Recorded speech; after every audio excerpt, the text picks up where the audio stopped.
आज हाम्रोमा एउटा क्लाइन्ट आउनुभएको छ, सो अपोइन्टमेन्ट चाहिएको थियो। के तपाईँ फ्री हुनुहुन्छ? ए हुन्छ, पठाइदिनु।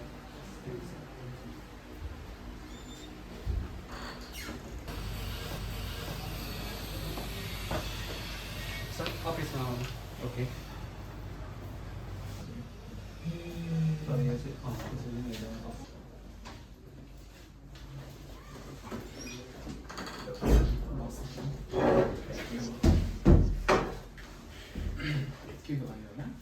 एउटा सफ्टवेयर डिजाइन गर्नुपर्ने थियो। ए कस्तो होला? त्यही स्कुलको लागि अलि लर्निङ म्यानेजमेन्ट सिस्टम। ए हुन्छ नि। अब तपाईँलाई एप बनाउनु पऱ्यो, त्यसो भए होइन हजुरको स्कुलको लागि एप एउटा बनाउनु पऱ्यो। अब त्यसमा अब तपाईँलाई अब कस्तो फिचरहरू राख्ने हो, त्यसै गरी अब हजुरको अब के गरेर अनलाइन क्लासेसहरूको लागि एटेन्डेन्सहरू होइन, हाम्रो अब अकाउन्ट सेक्सनमा अब अब तपाईँको पे गर्ने टाइम भयो भने नोटिफिकेसन आउने हुन्छ। त्यसै गरी तपाईँको अब प्यारेन्ट्सहरूलाई पनि अब के गर्दा स्टुडेन्टहरू एब्सेन्ट भयो भने त्यसको पनि एब्सेन्टको नोटिफिकेसनहरू आउने हुन्छ। त्यस्तो गर्दा के हो? हजुर त्यस्तै खालको छ नि, त्यही अटेन्डेन्स गर्ने, रिजल्ट आउने, फी देखाउने, ब्याङ्किङ भएको ट्रान्ज्याक्सन गर्ने। अब इम्प्लोयरहरूसँग अब हामी टिमहरूसँग कुरा गरेर कस्तो डिजाइन हुन्छ त्यो डिजाइन अब रेडी गरेर तपाईँलाई हामी कल गर्नु हुन्छ। Thank you. Have a nice day. You to.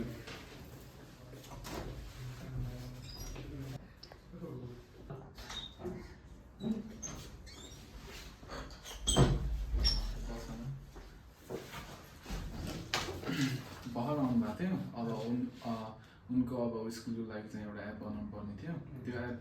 त्यो एपको बारे मैले अब यहाँ सबै डिटेल लेखिसकेँ होइन। अब त्यहाँ गएर अब टिमहरूलाई भन्नु, त्यस्तो बनाएर अनि पछि अरू कुरा गर्नु लागि।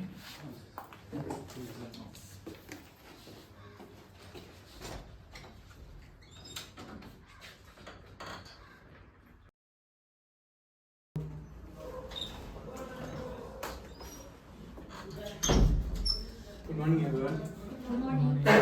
सो हाम्रो चाहिँ नयाँ प्रोजेक्ट आइसकेको छ, त्यसकै बारेमा डिस्कस गर्नुपर्छ। हुन्छ, हाम्रो पहिलाको प्रोजेक्ट नि भइसकेको छ, अब फेरि अर्कोमा नि फोकस गरौँला। भइहाल्छ नि। डिटेल्सहरू के छ दिनुहोस् न, हामी बेस्ट गर्छौँ। सो एउटा स्कुलको सफ्टवेयर बनाउनुको लागि प्रोजेक्ट आएको छ।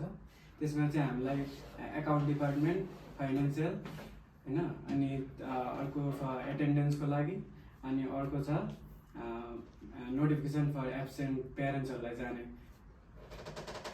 So thank you. अब हामी चाहिँ यो प्रोजेक्टमा आफ्नो बेस्ट डेलिभर गर्न ट्राई गर्छौँ।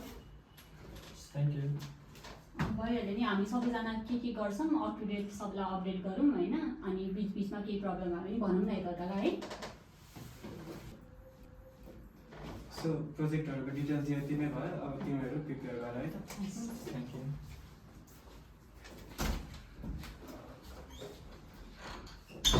ल अब चाहिँ हामी कामहरू डिभाइड गरौँ न त यो प्रोजेक्टको लागि।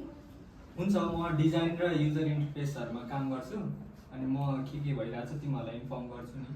हुन्छ, हामी मिलेर टेक्निकल डेभलपमेन्ट हेरौँ न त है। हुन्छ।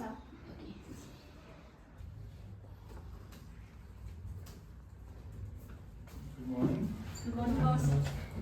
प्रोजेक्ट कहाँ पुग्यो त? प्रोजेक्टको रिपोर्ट चाहिँ तयार भयो, तर स्टिल केही कम्प्लिकेसन्सहरू चाहिँ छ। मैले डिजाइनहरू चाहिँ सबै बनाइसकेँ, अनि त्यो हजुरलाई मैले पठाएको छु। त्यो कम्प्लिकेसन्सहरूले गर्दा चाहिँ हजुरलाई त्यो चेक गर्न हामीले भनेको थियौँ। ए हुन्छ, म अब चेक गर्नु न। उसको चाहिँ सकिसकेको छ, उसँग अलि हेरिदिउँ न है। हुन्छ, भइहाल्छ नि। केमा हेर्नु चाहे भन न। Thank you.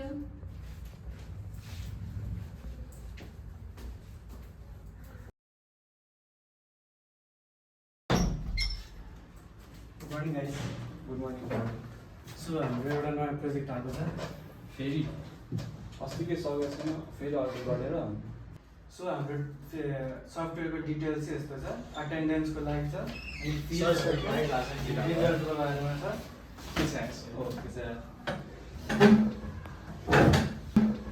Please guys cooperate गर न यार।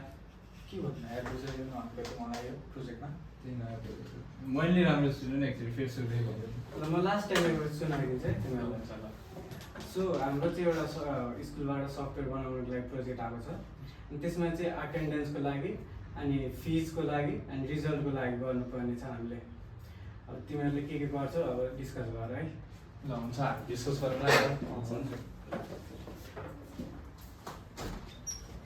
अस्ति भर्खर चाहिँ होइन यस्तै के गर्ने यार फेरि त्यही भने डिजाइनको पार्ट तिमी सिद्ध हुन अनि त्यसपछि म आफ्नो पार्ट गरौँ न। अनि सायद तिमीले अस्ति वान पिसको नयाँ एपिसोड हेऱ्यो? हेरेँ नि यार क्या हावा थियो त्यही भने मलाई नि कस्तो हावा लाग्यो। तिमीले हेऱ्यो? हेरेर चाहिँ तर नहेरेर जस्तो पनि एउटै हो। बरु त एनिमे नै ठिक हो है खास गरी। हो त्यही भने ल यो कुरा चाहिँ पछि डिस्कस गरौँ न त यो प्रोजेक्टको कुरा के हल्ला छ छैन मुभिङ भएछ है गुड मर्निङ मर्निङ सर। हाम्रो प्रोजेक्ट कहाँसम्म पुग्यो? डिजाइन नै उसले गरेको पठाएको छैन हामीलाई अब कसरी सुरु गर्नु भने त्यो डिजाइनै पठाएको छैन। अब हामी फर्दर कसरी गर्ने त? डिजाइन पठाएको थिएँ त मैले मेल हेर न एकचोटि पठाएको छ मेल हेर न पठाएको थियो त। ए पठाएको रहेछ तिमीले तर कति ढिला पठाएको पठाउनु त पठाएँ नि यो अरू कुरा चाहिँ मलाई थाहा छैन। क्लाइन्टले चाहिँ अस्ति भनिरहेको छ टाइममा चाहिँ प्रोजेक्ट सघाउनु त्यति हो, अरू त के छैन मलाई। हुन्छ सर।